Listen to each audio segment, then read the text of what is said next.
All right. Good morning or good afternoon, depending on where you're at. I'd like to go ahead and get started. As a reminder, please feel free to use the Q&A box for any questions you have. I know it's booked at about 30 minutes today, and this is part one of the Endpoint to Invoice, discussing the foundations. And happy to take questions as we go through this, and we'll have a period at the end for some Q&A as well. So to get started, what I'd like to do is to tell a little story that got me thinking about the endpoint to invoice concept many, many years ago. One of our first indicators around the need for a company like Stack Advisors in the ecosystem came when a colleague of ours, who quickly became a client when we started the company, asked us and said that they needed help with all of the noise that was being generated through their RMM and through their user tickets. And they just really had a hard time getting their head wrapped around it.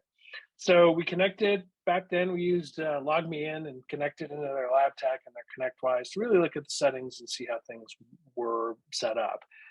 What we saw was a single service board, and there were 14,800 some tickets in a new status.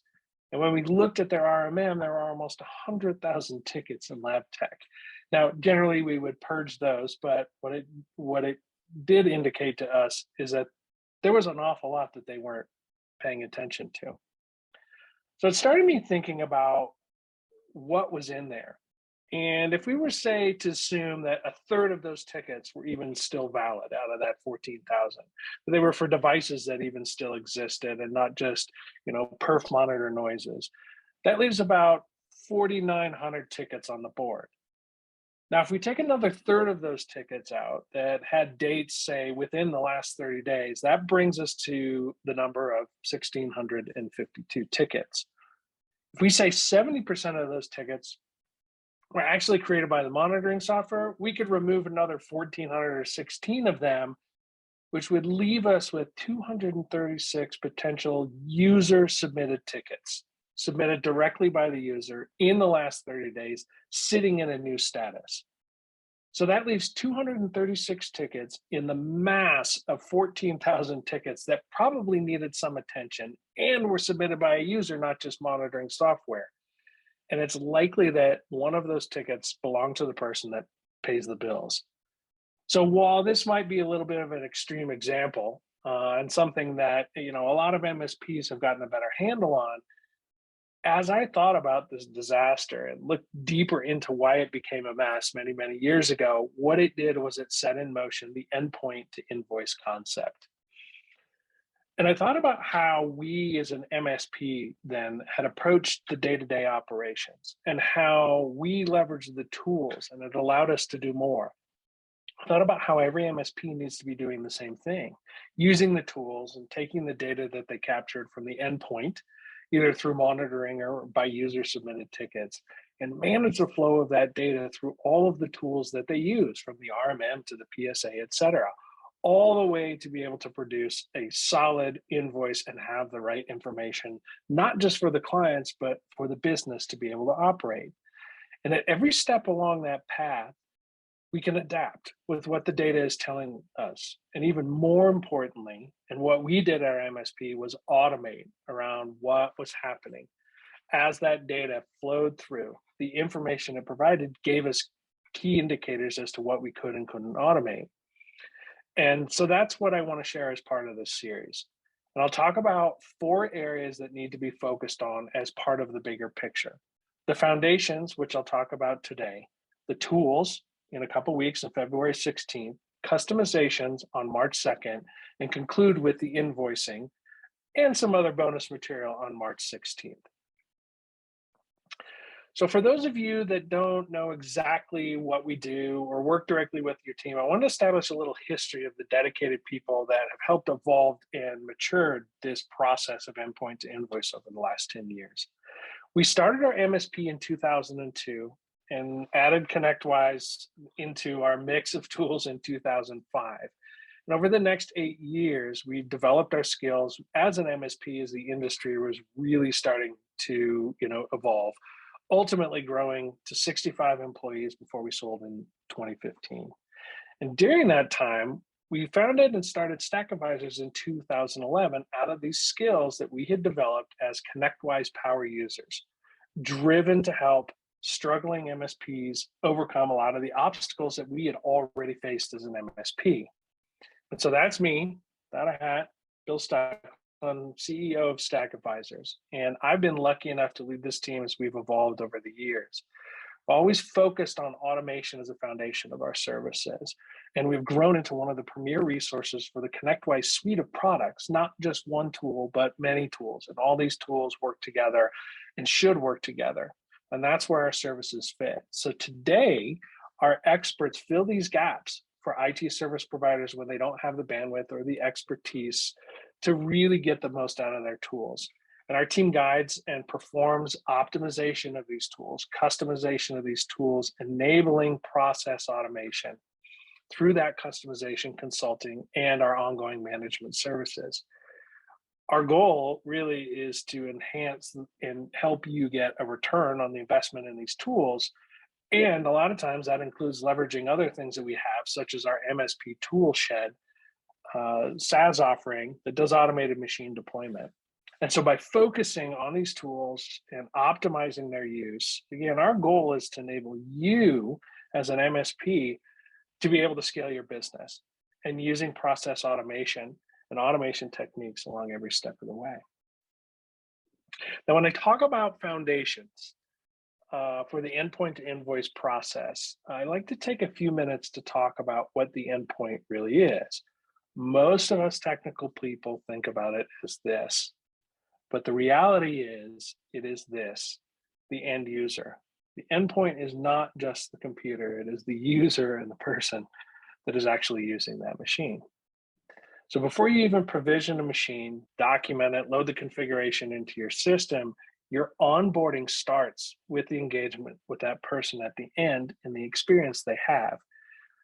So think about what that endpoint really means in the bigger picture.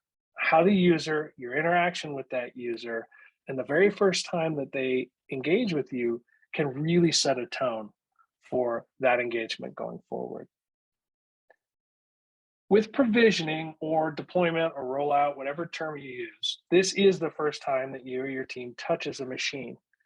And even if you're redeploying for new users using an old computer or reusing a computer for new users, it's still about the first time that you engage with that specific user. And as tech people, we may not mind things being set up completely when we get a new machine. In fact, a lot of us prefer it because we like to go tweak and customize and do our settings on our own. But most users would rather not have to go Google answers on how to set things up, especially if they're remote and they can't lean over and ask a coworker or someone else in the office how to configure their computer. That seems obvious, but it is a problem for many people. Most of us have checklists, but those checklists may be incomplete or they're not unique to that individual client. And what about the tech that maybe doesn't really care about the setup or does it a little differently than everybody else? So this is part of why we created MSP Toolshed, is to provide that consistency around the deployment of the machine to help MSPs really do a lot of the other pieces that are important. And you got to keep in mind that the challenge of this consistency is something every MSP faces, whether you use our tool or not. There are ways to automate the process, but you have to keep it flexible. And more importantly, you have to help find the profitability around it. Because being consistent across the client or across all of your clients will prevent you from having to go back to complete the job. So not only do you like the margins, right? We all like the margins, but when you go to a client and you set the wrong tone and you have to go back and you have to repeat things, right? It kills your margins, it kills the impression. And what happens if that's the owner of the company? What happens to your client retention when you have to go back 3 times to finish something that they expect you to set up right the first time? So this is why it's important to be consistent, right? And to resolve this, you need to have a standard process and a method to ensure that this process is being followed every time you deploy a machine. Documentation at this stage in the engagement is about the endpoint and the computer. Now, there's information you're going to have about the user, but you also need to document around the computer. And it's important, especially when you're onboarding that new user, that you have a record of the setup. When you actually set it up, who did the work, and what was done during that process. Now, if you're following a checklist, my suggestion would be to make it a ticket template so that you can apply this same checklist every time and have the individual that's doing the setup take notes about what they did. Now, a lot of people, if you're using a client documentation tool like IT Glue, LineGuard, Hoodoo, IT Boost, etc., it's really important that you tie this into the system, that you tie it in, you associate it with the client, and now it collects all the information for that client portfolio. You update information, sync details over from the setup, again, whether that is from your ticket, whether that is through a tool like MSP Toolshed or some other method that you're using to set up that machine. You want to tie it in. You want to tie in the work, associate the user and not your TAC, but associate the end user, associate the machine name.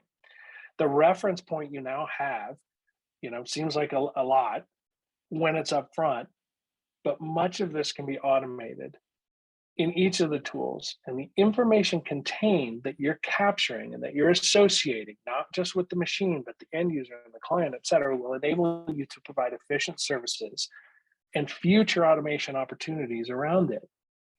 Now, there's a process, there's another session that I do called the 6 elements of automation. And a lot of this is around creating that culture of automation, getting people to start to think about capturing the data, documenting the process, documenting what you're doing to be able to find it.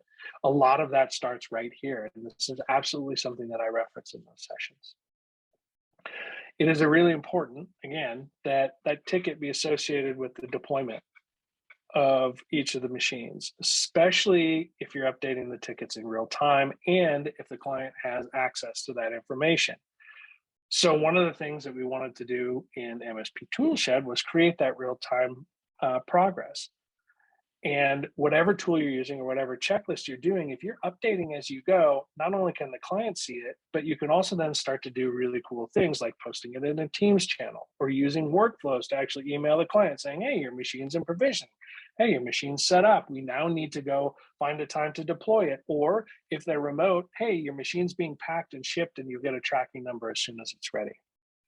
And until you're able to tie into their Active Directory, you need to communicate directly with them. At some point, when you are tied in, you can actually post directly to that client's Teams channel, posting to the person who's in charge or the person that, the office manager that deals with new users, again, in person or remote. But all of this is about actually having a process, creating a process, and documenting what you're doing. Because listen, even if you don't update the client in real time, by recording each step, you now have a very valuable data point that is the beginning of this machine, the beginning of the engagement with the client, and it gives you the ability to reference back to this as you move forward. Configurations are ConnectWise's term for endpoints or the machines, and not necessarily the user, right? They're actually about the physical equipment. And while many of us use other tools for documentation and even automatically update the information and the configurations, et cetera, it's important that you understand the PSA becomes the central repository for all of this information. Because if it's not in your RMM tool or your documentation tool, or you have an intern putting this information into the system, there's no central repository, right? The information now becomes disparate. You now create a ticket with the user and you can't tie in that information to the user. It's really important to have that, not only for reference, but for reporting and also to help your engineers so they don't have to go digging every time that they find something.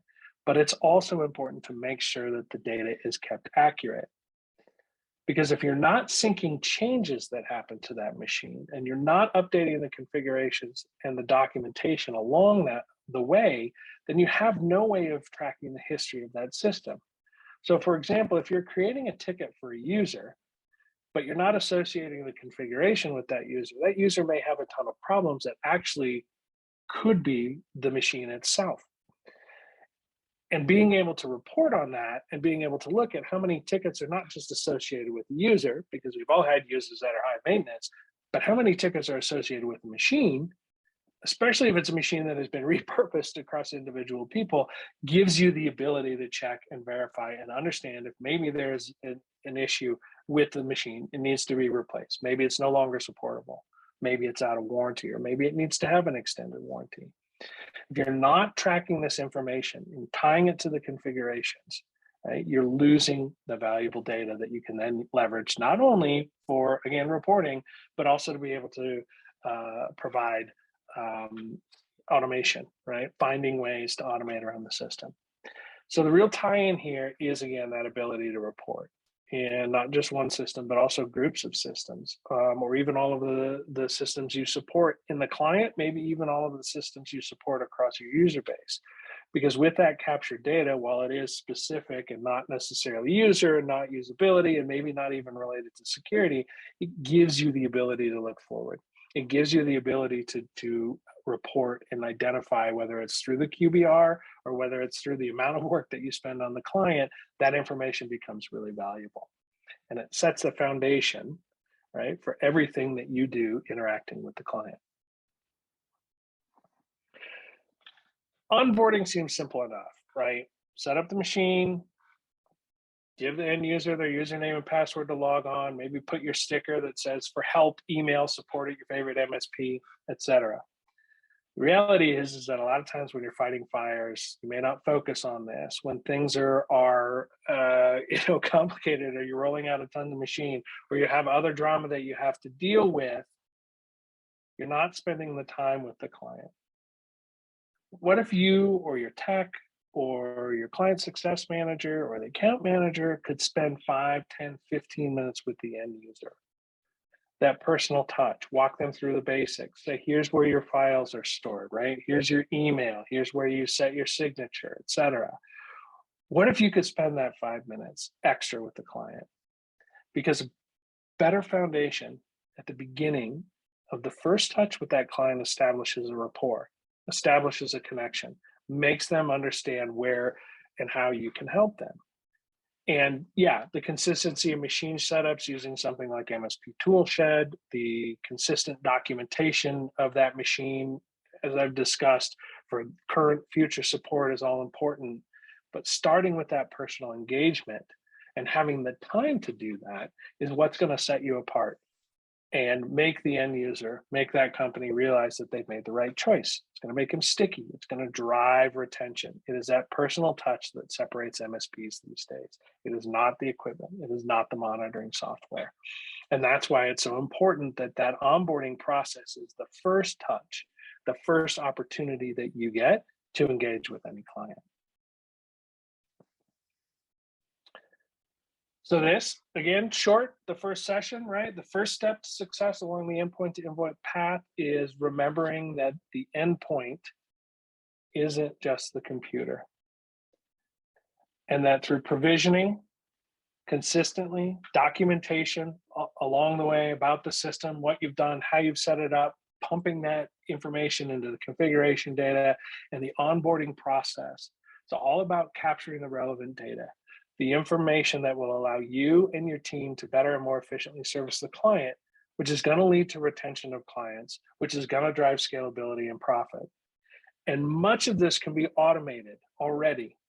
Again, whether tools that we provide, whether tools that you have, or other documentation systems, tie these things in, get them working together, drive that data, because that's going to give your team not only the information they need to better service the client down the road, but it's also going to make them have the opportunity to spend a few minutes with the client in the beginning and establish that tone for a long and successful engagement. And so this is the foundations, part one of Endpoint to Invoice. And so I want to thank everybody for coming. We will certainly share this. And as a reminder, we do have 3 sessions coming up over the next few months. Again, we're going to keep them nice and short. Don't want to take too much time, but provide some valuable information. We have the tools, which will be the next one on February 16th. Customizations on March 2nd, which is going to be actually around focusing, customizing around the tools. And then we're going to conclude with invoicing as well as some additional nuggets and opportunities on March 16th.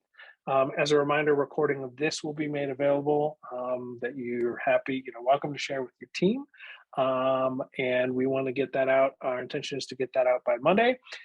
We also give you an opportunity to review this before the next session. And so with that, I'll end the recording and open it up to questions.